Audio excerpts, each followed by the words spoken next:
नमस्कार दोस्तों, आपका स्वागत है एसएससी स्टेनोग्राफर जोन के यूट्यूब चैनल पर।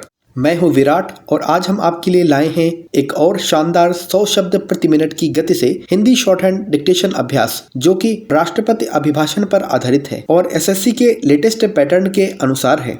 दोस्तों, एसएससी स्टेनोग्राफर जोन के फ्री वीडियो आपकी शॉर्ट हैंड को मजबूत बनाने में तो जरूर मदद करते हैं, लेकिन क्या आप अपनी तैयारी को और भी तेज करना चाहते हैं? हमारा प्रीमियम मेंबरशिप प्रोग्राम ज्वाइन करके आप विशेषज्ञों द्वारा तैयार किए गए स्पेशलाइज्ड डिक्टेशन का एक्सेस प्राप्त कर सकते हैं, जिसमें आपको नवीनतम परीक्षा पैटर्न पर आधारित मैटर जैसे राष्ट्रपति अभिभाषण, प्रधानमंत्री भाषण, बजट भाषण आदि पर आधारित बहुत सारे नए डिक्टेशन पीडीएफ मैटर के साथ मिलेंगे। ये मेंबरशिप प्रोग्राम केवल उन छात्रों के लिए है जो गंभीर हैं और अपनी तैयारी को नेक्स्ट लेवल पर ले जाना चाहते हैं। तो देरी किस बात की? मेंबरशिप ज्वाइन करने के लिए वीडियो के नीचे दिए हुए ज्वाइन बटन को क्लिक कीजिए या स्क्रीन पर दिए हुए नंबर पर व्हाट्सएप कीजिए। दोस्तों, डिक्टेशन लिखने के बाद ट्रांसक्राइब जरूर करें और कमेंट में बताएं कि आपको कैसा लगा और आपकी कितनी गलतियां आईं। अगर आपने अभी तक हमारा चैनल सब्सक्राइब नहीं किया है तो सब्सक्राइब कर बेल आइकन को दबाना न भूलें, ताकि आपको हमारे नए वीडियो की नोटिफिकेशंस मिलती रहें। डिक्टेशन का पीडीएफ मैटर डाउनलोड करने के लिए लिंक नीचे डिस्क्रिप्शन और कमेंट बॉक्स में दिया हुआ है। क्या आप अपनी स्पीड और एक्यूरेसी को परखने के लिए तैयार हैं? तो फिर देर किस बात की, चलिए शुरू करते हैं। डिक्टेशन शुरू होने में 10 सेकेंड शेष हैं। 5 सेकेंड्स। स्टार्ट। माननीय सदस्यगण, मैं इस सत्र में प्रस्तुत किए जाने वाले बजट और विधायी कार्यों को सफलतापूर्वक पूरा करने के लिए आप सभी को शुभकामनाएं देता हूं। संसद का यह प्रथम सत्र गत माह गुजरात में आए भूकंप के कारण हुए विनाश की भयंकर छाया में हो रहा है।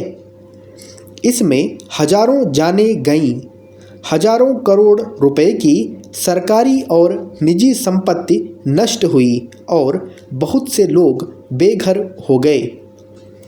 हम आज शोक संतप्त परिवारों के प्रति अपनी हार्दिक संवेदना प्रकट करते हैं।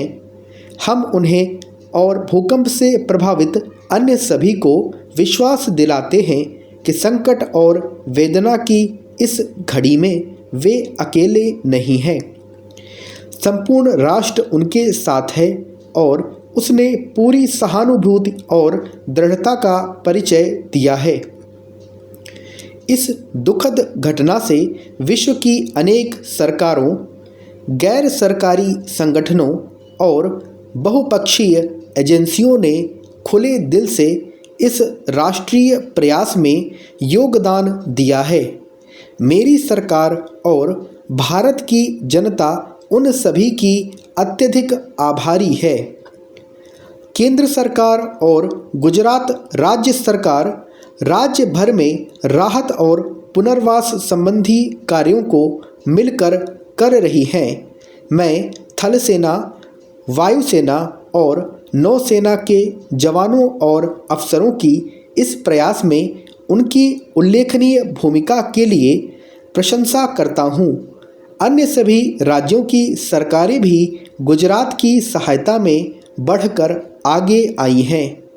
अवश्य ही यह सभी केंद्रीय एवं राज्य एजेंसियों के समन्वित प्रयास का फल है कि विद्युत, दूरसंचार, रेल, हवाई व सड़क संपर्क की उल्लेखनीय गति से बहाली हुई।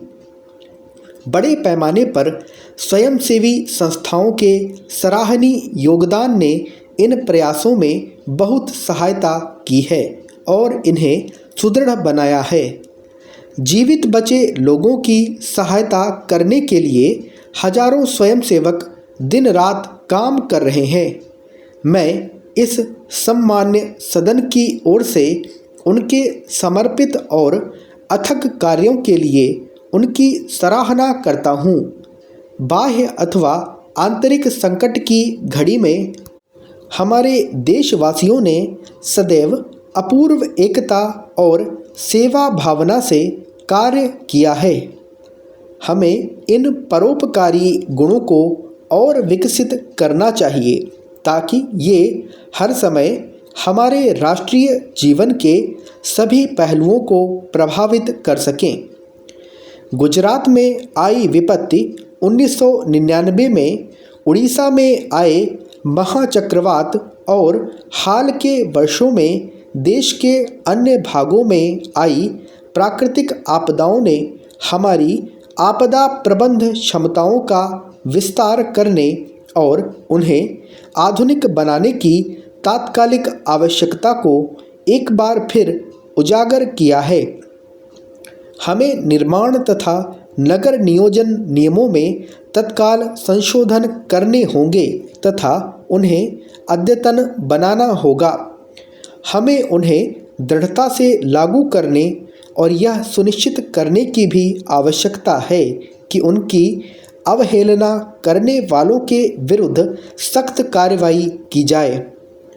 इसके अतिरिक्त यह आवश्यक है कि हमारे पास केंद्र, राज्य तथा जिलों में एक व्यापक आपदा प्रबंधन योजना हो जिसके विशिष्ट दीर्घावधिक तथा अल्पावधिक उद्देश्य हों।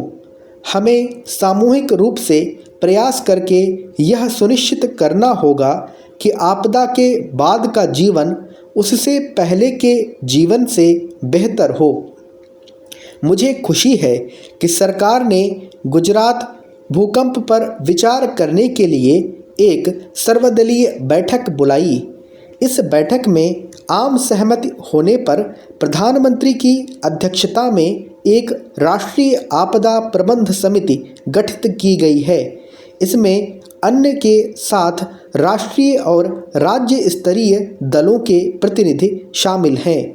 यह गुजरात में राहत, पुनर्वास और पुनर्निर्माण संबंधी कार्यों के लिए अल्प, मध्य और दीर्घकालिक उपायों का सुझाव देगी और गुजरात में राहत, पुनर्वास और पुनर्निर्माण कार्यों की समीक्षा करेगी। स्टॉप। दोस्तों, डिक्टेशन लिखने के बाद ट्रांसक्राइब जरूर करें और कमेंट में बताएं कि आपको कैसा लगा। अगर अच्छा लगे तो हमारी मेहनत को अप्रिशिएट करने के लिए एक लाइक तो बनता है। और हाँ, अगर आपने अभी तक हमारा चैनल सब्सक्राइब नहीं किया है तो सब्सक्राइब कर बेल आइकन को दबाना न भूलें ताकि आपको हमारे नए वीडियो की नोटिफिकेशंस मिलती रहें। आप कमेंट सेक्शन में हमें अपने सवाल भी लिख सकते हैं और हम उनका जवाब देने की पूरी कोशिश करेंगे। धन्यवाद। मिलते हैं अगले वीडियो में।